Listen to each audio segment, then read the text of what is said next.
Taipei is undoubtedly one of the best foodie destinations on the planet.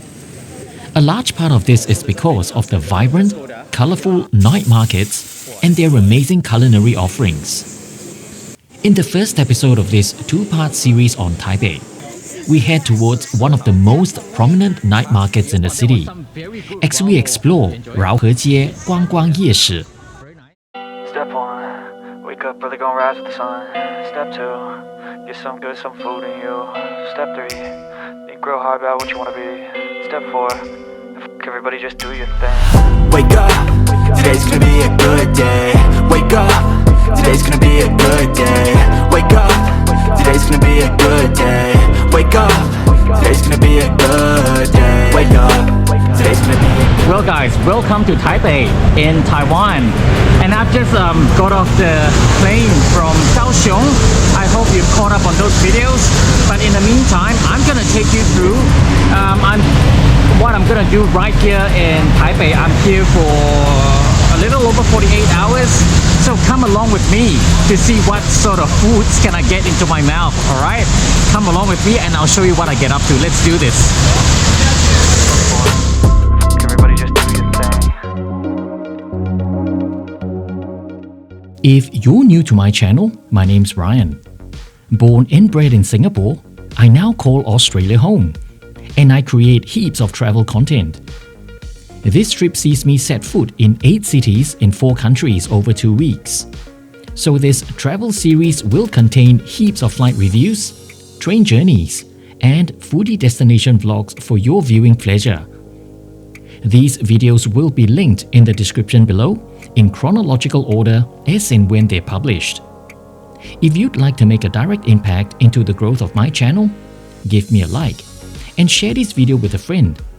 Even better, hit subscribe and the bell icon so you won't miss the next episode of this amazing travel series.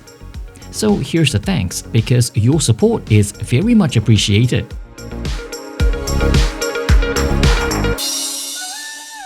Taipei has always held a central governing role for the island of Taiwan since the Qing dynasty. Taipei simply means north of Taiwan. During Japanese colonial rule, the written form of Taipei was retained, but the name of the city was changed to the Japanese kanji pronunciation of Taihoku. Post-1945, the government of the Republic of China reverted back to its original name of Taipei, and the city has since grown exponentially from strength to strength.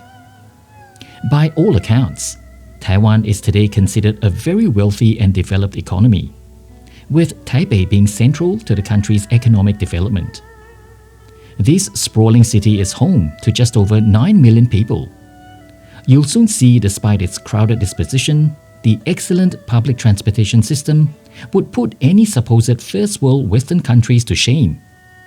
But I'm here for a foodie culinary adventure, so let's get cracking. The hotel of choice was at the Park Taipei Hotel.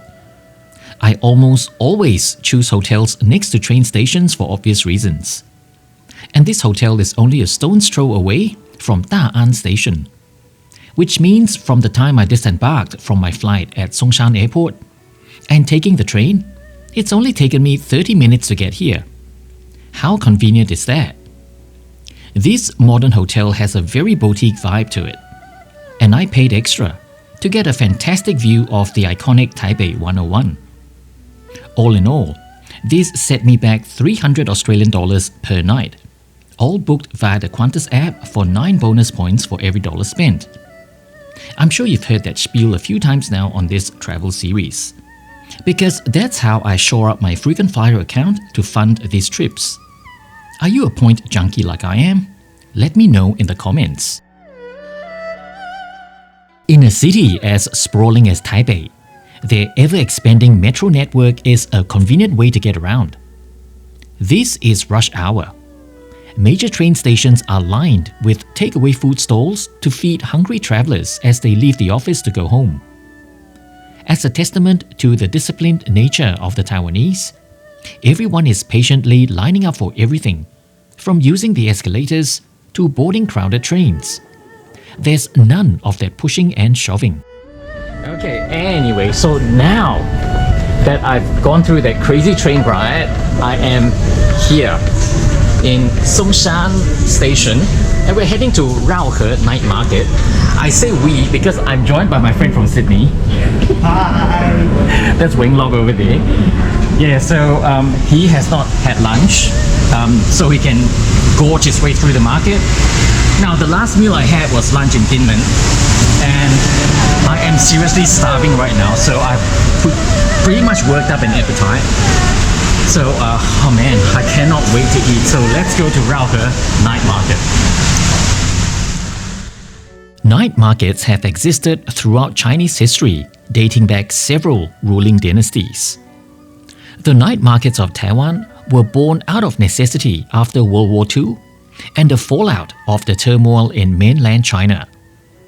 That turmoil resulted in a massive movement of migrants from there into Taiwan. As the island began its industrial revolution, markets like these were formed to cater to migrant workers, offering inexpensive little meals known as 小吃. Over time, despite the prosperity of today's Taiwan, the night markets have survived, and their popularity has even soared as tourists like me visit, seeking to get a piece of the Taiwanese experience. At the last count, there are 17 night markets operating within Taipei. Raohe Night Market is one of the youngest ones, which was formed in the late 80s by the Taipei City Council, specifically for touristy reasons, in order to inject life into the district of Songshan. Look, the weather's pretty crap, so eventually we're gonna have to settle down somewhere. So this is wild boar. We're gonna have some wild boar, so I don't know, because everything is in Chinese, so I'm going to try and do a bit of Google Lens Translate to see what I can eat in there. But this is our first stop for today, the wild boar place. Let's go. As much as I love a comfortable restaurant, I also love immersing myself into these type of unpretentious hole-in-the-wall type of eateries. Google Lens didn't exactly make any sense, so I just pointed to 2 items on the menu, and I'm assuming it meant wild boar cooked both ways, because that was all this location seemed to serve. This is the menu on the wall. I could read the words sanzhu, which means wild boar. The first one was boar meat stir-fried with greens and boar skin. The second version had bamboo shoots and these stringy bits of what tasted like some kind of vegetable.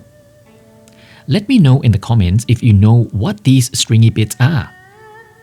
If I could somehow transport the aroma of this stir-fry over the screen, I would so do it. Because this fragrant meal was mouth-watering. The underlying char of these wok-fried dishes is unmistakable. And the savory sweetness of the lean boar meat has a rich and nutty flavor, which is slightly different to farmed pork. Boar meat is also said to be lower in cholesterol compared to regular pork. This first meal cost us 370 New Taiwan dollars, just under 18 Aussie. Wow, that was some very good wild boar. You enjoy it? Yes, I did. Yeah. Very nice. So now we are off to our meal, our dinner number 2. I think we're gonna get some sashimi. I'm not too sure. 生鱼片, as they call it here in Taiwan. Yeah, 生鱼片. So let's go get some sashimi. Because one dinner is never enough when you're in Taiwan. Indeed. Yes. For better or worse, the island of Taiwan was ceded by the Qing dynasty to Imperial Japan in 1895. What followed was a rather brutal colonial rule of the island right up to the end of World War II in 1945. Most Japanese on the island got expelled after the Republic of China took over. So it's not surprising a lot of Japanese sensibilities, from the social etiquette practices to cuisine, have been woven into the typical fabric of Taiwanese life. Serving of raw fish slices, known widely to the world by the Japanese term sashimi, is also done here in Taiwan with a bit of a local twist. In Japan, these raw fish slices would be sitting on a bed of daikon, or shredded white radish. The Taiwanese version also has sliced red onion. Suppose this helps to mitigate the fishiness of the raw taste. And there's also an addition of lime, which is most curious. I prefer to have my seafood untouched by citric influences, so I consume them as is. Instead of the miso soup you'd normally see, in Taiwan, you get served steaming bowls of vegetable broth. In addition to fish slices, we also got ourselves 2 lobster rolls. I cannot emphasize just how fresh everything on this plate of salmon and tuna tasted. Being an island, Taiwan has an abundance of fresh seafood, and these raw slices immediately melted away in my mouth. So sweetly decadent. In recent years, the Taiwanese government and the Taipei City Council have been heavily promoting the night market culture as an essential part of the Taiwanese tourism experience.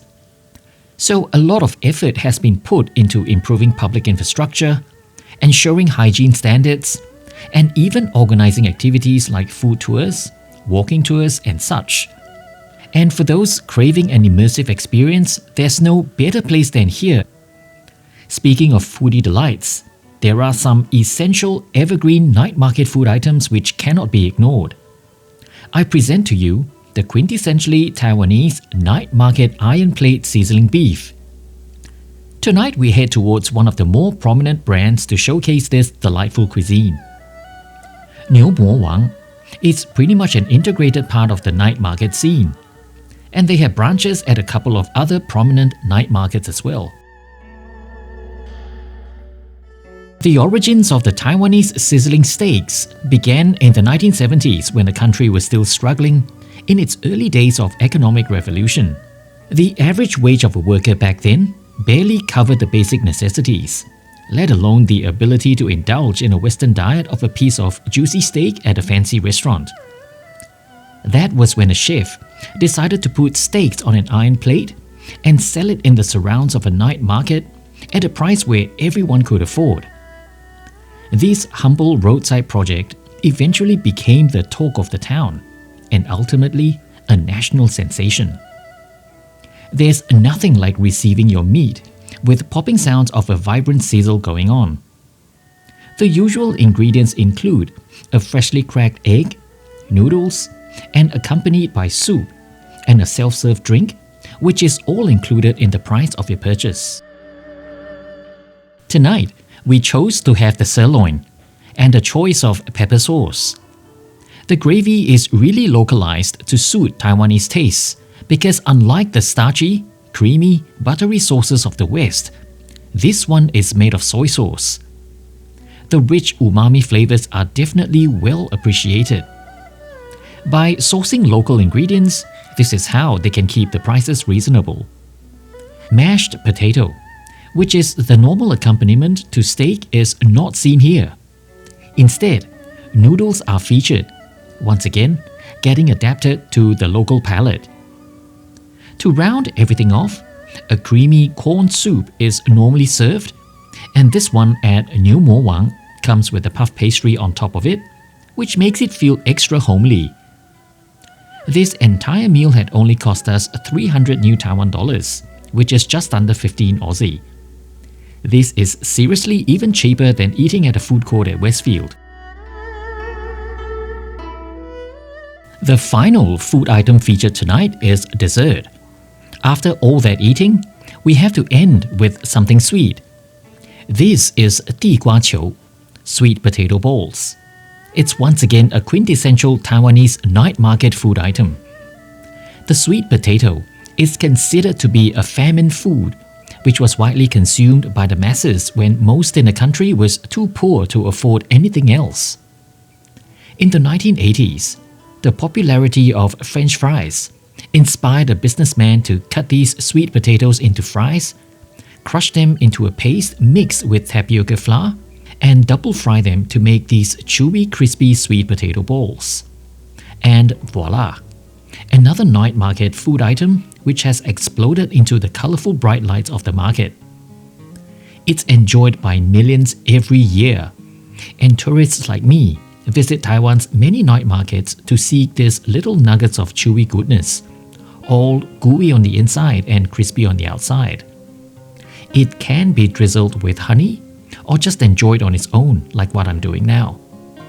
Either or, this is a great way to round off my visit to one of Taipei's top tourist attractions. So there we have it, Raohe Street Night Market. If you're in search of an authentic immersion into the night market scene, but unsure how to go about it, Raohe offers a perfect balance of authenticity and the ease of trying to navigate the complex environment. For one, it is extremely easy to get to, being situated right at the 2 exits of Songshan train station.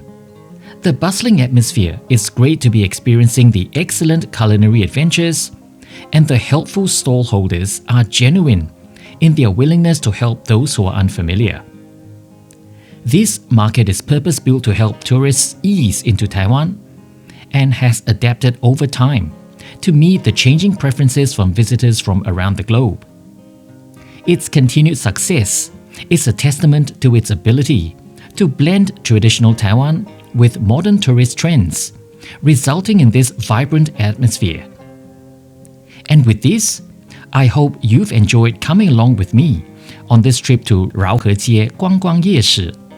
And I've chucked my Instagram on your screen right now, so hit me up there so you can come along with me on my travels in real time.